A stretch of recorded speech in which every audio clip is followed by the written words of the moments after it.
Mari kita jujur sejenak, terus terang, dan dengan keyakinan yang menjadi ciri khas kita di tempat yang aman ini. Anda baru saja menikmati momen intim dan memuaskan bersama pasangan, momen koneksi penuh. Namun tiba-tiba, ketika hasrat untuk terus menjelajah atau mencoba putaran kedua masih membara, tubuh Anda hanya berkata, "Berhenti, aku butuh istirahat panjang." Mungkin besok. Apakah Anda merasakan rasa frustrasi yang salah mengira hasrat yang tulus sebagai kegagalan atau kelemahan, terutama ketika Anda melihat waktu pemulihan semakin lama? Tantangan ini, yang secara klinis dikenal sebagai perpanjangan periode refraktori seksual, mungkin merupakan salah satu masalah paling sunyi dan syarat emosi yang dihadapi pria di atas 60 tahun. Banyak yang menjalaninya secara diam-diam, menganggapnya sebagai hukuman penuaan yang tak terelakkan. Namun, izinkan saya memberitahu Anda sesuatu yang penting. Ini bukan tanda kegagalan, melainkan respons fisiologis alami yang, dengan kebijaksanaan dan cara yang tepat, dapat kita pelajari untuk mengelolanya, dan bahkan mempersingkatnya secara signifikan. Saya Dr. Elena Castillo, dan misi saya, selama beberapa dekade, adalah mengubah kehidupan para lansia, bukan dengan menjanjikan keajaiban, melainkan dengan menawarkan kebenaran lugas dan strategi praktis yang memperbarui vitalitas. Dalam praktik saya telah menyaksikan bagaimana frustrasi karena tidak bisa bersemangat lagi, dengan cepat mengikis harga diri, memengaruhi hubungan dengan pasangan, dan meracuni persepsi Anda tentang potensi diri sendiri. Sangat penting untuk memahami bahwa umur panjang seksual bukanlah tentang mereplikasi performa Anda di usia 20-an, melainkan tentang menyesuaikan fisiologi Anda saat ini dengan hasrat yang masih hidup. Hari ini, kita akan mengungkap mengapa jeda pasca orgasme ini terjadi, apa yang sebenarnya terjadi dengan kadar prolaktin dan dopamin Anda pada momen krusial itu, dan yang terpenting, saya akan mengungkapkan strategi jangka pendek dan jangka panjang, mulai dari perubahan pola makan sederhana hingga teknik pernapasan dan latihan khusus, yang akan memungkinkan Anda mendapatkan kembali kekencangan yang diinginkan lebih cepat dan lebih sering. Kita akan berhenti menyalahkan usia dan mulai bertindak dengan kecerdasan dan pengetahuan tentang tubuh Anda sendiri. Langkah pertama adalah mengungkap konsep yang ditakuti itu, periode refraktori. Sederhananya, Wiener adalah jeda biologis yang diperlukan sistem saraf pusat Anda untuk melakukan kalibrasi ulang. Untuk memahami cara mempersingkatnya, kita harus melihat ke dalam otak Anda. Tepat setelah orgasme, tubuh Anda melepaskan serangkaian hormon. Bintang dari momen ini, dan alasan utama jeda ini, adalah prolaktin. Hormon ini bertindak sebagai penghambat seksual yang ampuh. Sementara dopamin, zat kimia yang memicu kenikmatan dan hasrat, menurun drastis, prolaktin melonjak, menciptakan rem tangan, biokimia yang mencegah ereksi langsung. Durasi rem ini sangat bervariasi seiring bertambahnya usia, tetapi bukan berarti tidak dapat diubah. Pada pria muda, jeda ini dapat berlangsung beberapa menit. Di masa dewasa, jeda ini dapat berlangsung hingga berjam-jam, bahkan berhari-hari. Kabar baiknya adalah ada metode yang sangat spesifik untuk mengurangi peningkatan prolaktin ini. Faktanya, banyak dari apa yang kita sebut kinerja di babak kedua sebenarnya merupakan manajemen hormonal yang cerdas. Izinkan saya memberi contoh praktis. Perhatikan kasus Ricardo, seorang pasien berusia 67 tahun yang datang ke praktik saya dengan rasa frustrasi yang mendalam. Ia merasa bersalah, seolah-olah telah mengecewakan istrinya. Setiap kali ia berkata, "Beri saya waktu sebentar." Periode refraktornya setidaknya 6 jam. Rasa frustrasi Ricardo disebabkan oleh dirinya sendiri. Setelah analisis lebih lanjut, kami menemukan bahwa prolaktin basalnya meningkat secara kronis, bukan hanya setelah orgasme. Faktor-faktor seperti tidur yang terfragmentasi, apnea tidur, dan stres kronis memicu hormon ini, yang membuat periode refraktorinya menjadi sangat panjang. Pertama-tama, kami berupaya mengoptimalkan kualitas tidurnya dan menambahkan kofaktor nutrisi spesifik, seperti seng dan vitamin B6 teraktivasi, PMAP, yang membantu tubuh memetabolisme dan mengurangi kelebihan prolaktin. Dalam waktu kurang dari 3 bulan, Ricardo mengurangi periode refraktorinya menjadi kurang dari 1,5 jam. Ini bukan sihir, melainkan ilmu saraf yang diterapkan pada metabolismenya. Memahami peran hormon ini sangatlah penting, tetapi ada komponen penting kedua. Komponen kedua ini murni neurokimia dan berpusat pada dopamin, mesin hasrat dan antisipasi. Sementara prolaktin bertindak sebagai rem biokimia, penurunan tajam dopamin setelah klimaks bertindak sebagai penghentian das motivasi. Otak kita telah mengaitkan upaya dengan imbalan yang diperoleh, dan sistem dopaminergik perlu diatur ulang untuk menghasilkan antisipasi baru. Jika pengalaman pasca orgasme dianggap identik dengan pengalaman sebelumnya, otak kehilangan insentif untuk hal baru. Disinilah koneksi emosional dan variasi sentuhan memainkan peran penting dalam memperpendek penantian ini.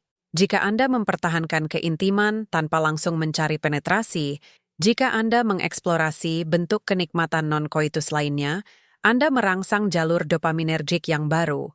Hal ini tidak hanya memelihara hubungan, tetapi juga memberi sistem Anda alasan baru untuk mempercepat babak kedua. Bayangkan kisah Miguel.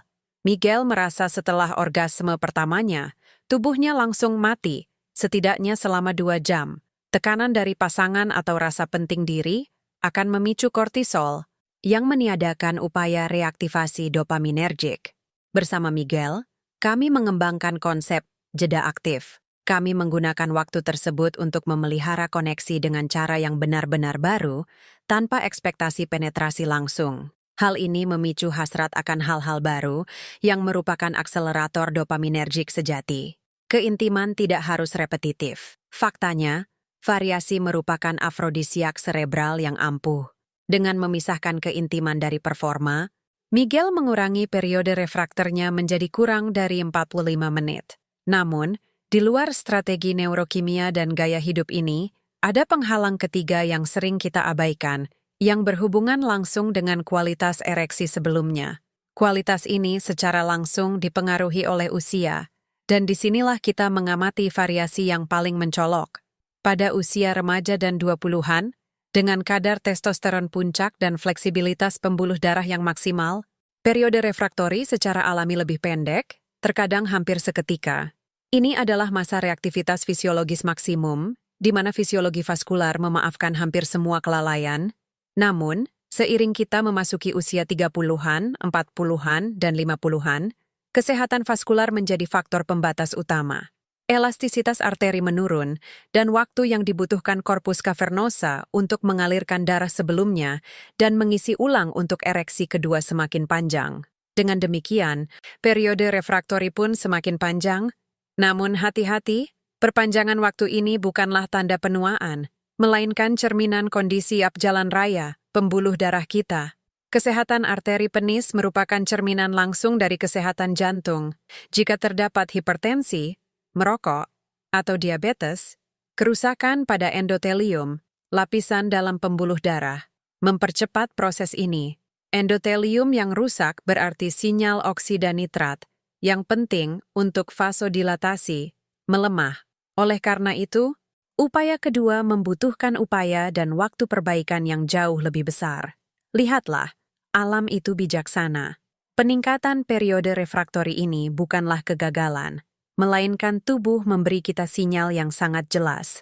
Anda perlu mengoptimalkan kinerja sirkulasi Anda secara keseluruhan. Bukan usia kronologis itu sendiri yang menentukan waktu tunggu, melainkan kualitas jaringan pembuluh darah yang telah kita pertahankan. Faktanya, seorang pria berusia 50 tahun dengan arteri yang sehat, berperfusi baik, dan fleksibel dapat mengalami waktu pemulihan yang sangat mirip dengan seorang pria berusia 30 tahun yang merokok atau kurang gerak. Kabar baiknya adalah jalan raya. Ini dapat diperbaiki dan tetap aktif. Kabar baiknya adalah jalan raya. Ini dapat diperbaiki dan tetap aktif. Bagaimana cara memperbaikinya? Jalan raya ini diperbaiki dengan mengoptimalkan produksi oksida nitrat, yang merupakan kunci fleksibilitas arteri. Bayangkan olahraga aerobik teratur, yang tidak hanya memperkuat jantung tetapi juga merupakan penghasil oksida nitrat alami terbaik. Jalan cepat atau berenang selama 30 menit setiap hari merupakan perawatan pencegahan yang penting bagi jaringan pembuluh darah. Hal ini secara langsung memengaruhi kualitas respons dan, oleh karena itu, mengurangi waktu tunggu. karena tubuh dengan cepat siap untuk aksi vaskular. Ini bukan tentang bersaing dengan yang lebih muda, tetapi tentang meningkatkan efisiensi peredaran darah. Namun, kembali ke inti kimia, segera setelah pelepasan, terjadi perubahan neurokimia yang mendalam, lonjakan prolaktin yang masif. Hormon ini tidak hanya menghambat produksi testosteron dalam jangka pendek, tetapi juga merupakan antagonis utama dopamin. Dopamin adalah pendorong utama kita untuk mencari dan berhasrat. Penurunan dopamin dan peningkatan prolaktin menciptakan perisai anti-gairah yang terkenal, yaitu sistem pendingin biologis. Ini adalah sinyal tubuh untuk istirahat wajib, yang untuk sementara waktu menjauhkan kita dari hasrat seksual. Perisai ini memiliki fungsi evolusi yang krusial, mekanisme pengaman untuk konservasi energi. Bayangkan prolaktin sebagai rem tangan dan dopamin sebagai akseleratornya. Tubuh membutuhkan waktu wajib ini untuk memulihkan keseimbangan hormon dan energi. Lamanya periode refraktori, pada kenyataannya, berbanding lurus dengan kecepatan tubuh memetabolisme dan membuang kelebihan prolaktin ini, yang memungkinkan dopamin untuk kembali mengendalikan hasrat. Faktor-faktor seperti kualitas tidur dan manajemen stres sangat memengaruhi pembersihan hormon ini. Setelah kita memahami kimia prolaktin dan dopamin, pertanyaan praktisnya adalah, bagaimana kita dapat membantu tubuh kita memetabolisme penghambat hormon ini lebih cepat? Salah satu strategi langsung yang paling ampuh adalah apa yang saya sebut protokol regulasi pasca puncak SMWAT. Ini bukan hanya tentang istirahat, tetapi bagaimana Anda beristirahat. Segera setelah klimaks, aktivitas parasimpatis harus menjadi prioritas utama kita. Ini berarti ketenangan yang disengaja merupakan pereduksi prolaktin alami. Stres, bahkan kekhawatiran kecil tentang performa yang baik atau terburu-buru bangun, dapat membuat hormon ini tetap tinggi dan memperpanjang waktu tunggu. Kita perlu mengaktifkan sistem istirahat dan cerna. Ini dicapai melalui pernapasan. Pernapasan diafragma yang dalam, lambat, dan sadar, selama beberapa menit merupakan alat biologis yang memberi sinyal kepada tubuh kita bahwa sudah aman untuk memulihkan keseimbangan kimiawi. Teknik spesifik yang saya sarankan sederhana. Tarik napas dalam-dalam selama 4 hitungan, tahan perlahan selama 7 hitungan, dan embuskan perlahan melalui mulut selama 8 hitungan. Ulangi siklus ini 10 kali. Pola 4-7-8 ini merupakan jalan pintas langsung untuk mengurangi aktivasi aksis HPA, stres. Dengan mengurangi kortisol, kita membebaskan tubuh untuk membersihkan prolaktin secara lebih efisien, mempersingkat waktu tunggu, dan mempermudah ereksi kembali. Selain bernapas, penting untuk menghindari perilaku tertentu yang menghambat proses menenangkan ini. Hal pertama yang harus dihindari adalah terburu-buru atau stimulasi mental yang intens. Hindari langsung memeriksa ponsel. Cahaya biru dan derasnya informasi merupakan pemicu stres yang mengaktifkan kembali kortisol. Jangan bangun tiba-tiba. Tetaplah duduk, nikmati koneksi atau sekadar keheningan. Ini adalah masa regenerasi biologis, bukan aksi. Dengan memberi ruang bagi kimia tubuh Anda, periode refraktori tidak lagi terasa seperti hukuman biologis dan menjadi jeda yang diperlukan dan dapat dikelola. Ingat, pemulihan yang efisien dimulai dengan pasrah pada ketenangan. Namun, manajemen waktu refraktori yang efisien ini tidak hanya bergantung pada apa yang kita lakukan sesudahnya. Penting juga untuk memahami tuntutan seperti apa yang kita berikan pada tubuh kita sebelum hubungan seksual. Disinilah nutrisi berperan. Makanan yang berat, berlemak, dan sulit dicerna mengalihkan aliran darah yang signifikan ke saluran pencernaan. Ini adalah keputusan biologis. Kelangsungan hidup dasar, pencernaan, selalu diutamakan daripada fungsi reproduksi. Jika tubuh bekerja keras untuk mencerna makanan, sirkulasi darah tidak akan cukup untuk memfasilitasi pemulihan yang cepat atau mempertahankan ereksi kedua yang kuat. Kongesti visceral merupakan pesaing langsung bagi performa seksual. Alkohol mungkin merupakan pengganggu sirkulasi darah paling signifikan yang kita hadapi. Meskipun banyak orang mengonsumsinya untuk meredakan kecemasan sebelum berhubungan seks, kelegaan ini hanyalah fatamorgana kimiawi. Alkohol merupakan depresan sistem saraf pusat yang ampuh, tetapi efeknya yang paling merusak adalah pada pembuluh darah. Dengan mengurangi vasopresin, alkohol memicu dehidrasi parah. Tubuh yang dehidrasi memiliki volume darah yang lebih rendah, sehingga sangat sulit bagi jantung untuk memobilisasi aliran darah yang cukup untuk ereksi, apalagi untuk pemulihan yang cepat. Kelesuan pasca hubungan seks seringkali disebabkan oleh kelebihan beban sirkulasi darah yang ditimbulkan ini. Dan jika alkohol menghambat sistem, tembakau merusak sistem peredaran darah. Kita harus membahas dampak merokok. Nikotin adalah vasokonstriktor yang sangat kuat. Setiap hisapan memaksa arteri, termasuk arteri yang memberi makan corpus cavernosum, untuk menyempit tajam. Penutupan ini secara drastis mengurangi aliran darah yang tersedia, memengaruhi kekuatan ereksi awal, dan, yang terpenting, memperpanjang waktu yang dibutuhkan untuk kembali beraktivitas setelah hubungan seksual pertama. Ini merupakan hambatan ganda, mengurangi kapasitas pengisian dan menunda kapasitas pengisian ulang. Namun, bukan hanya tentang apa yang kita hilangkan, apa yang kita tambahkan juga vital. Tidur, misalnya, bukanlah kemewahan, melainkan kebutuhan sirkulasi dan hormonal. Selama tidur nyenyak, tubuh mengkalibrasi produksi testosteron dan mengurangi kortisol. Kurang tidur kronis meningkatkan kortisol, perusak fungsi ereksi yang kuat dan pencuri energi yang penting untuk pemulihan pasca pertemuan. Mengelola stres sama pentingnya. Kecemasan yang terus-menerus membuat tubuh berada dalam mode lawan atau lari, mengalihkan sumber daya darah vital dari alat kelamin ke otot-otot besar. Kondisi waspada kronis ini menjamin periode refraktori yang panjang, karena tubuh tidak mampu menikmati kemewahan keintiman ketika merasakan ancaman yang terus-menerus, baik nyata maupun psikologis. Kita telah membahas ranah pikiran dan hormon, tetapi izinkan saya mengajak Anda untuk mempertimbangkan bahan bakar yang paling mendasar dan fundamental, hidrasi. Total volume darah seseorang tidaklah statis. Ia berfluktuasi secara signifikan, bahkan dehidrasi ringan, yang dialami banyak orang tanpa disadari, secara langsung mengurangi jumlah plasma yang tersedia untuk sistem peredaran darah. Volume yang lebih rendah berarti tekanan yang lebih rendah untuk mengisi ruang ereksi, yang mengakibatkan pemulihan yang lebih lambat dan kurang kuat. Bayangkan seperti mencoba mengisi balon dengan selang bertekanan air rendah. Sangat penting untuk memastikan Anda minum segelas besar air tidak hanya saat bangun tidur, tetapi juga sebelum melakukan aktivitas intim apapun. Namun, tekanan dan volume hanyalah satu bagian dari persamaan sirkulasi. Bagian lainnya adalah kualitas cairan vital tersebut.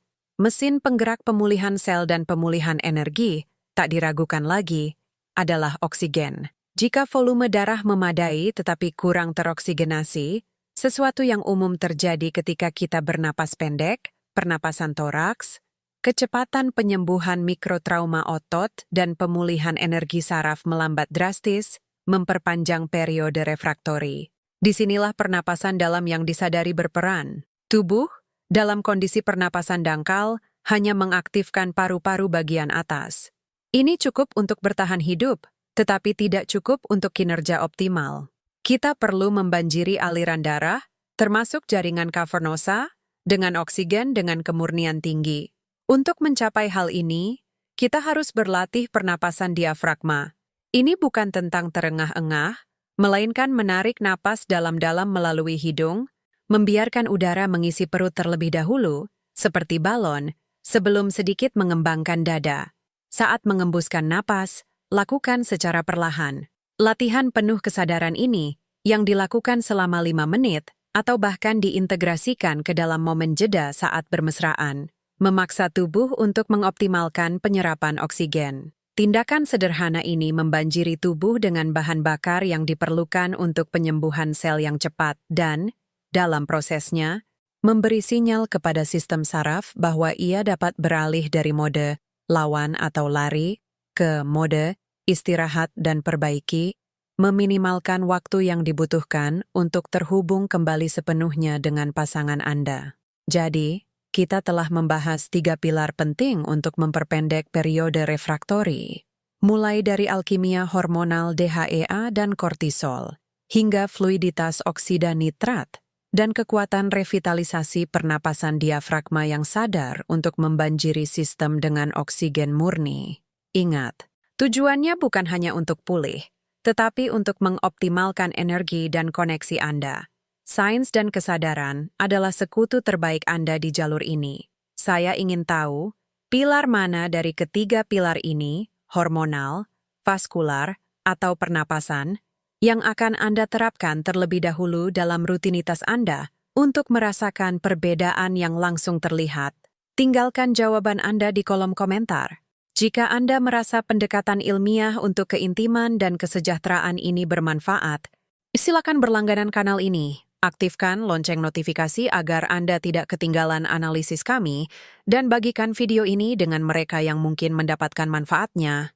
Terima kasih telah menonton dan memprioritaskan kesejahteraan Anda secara keseluruhan.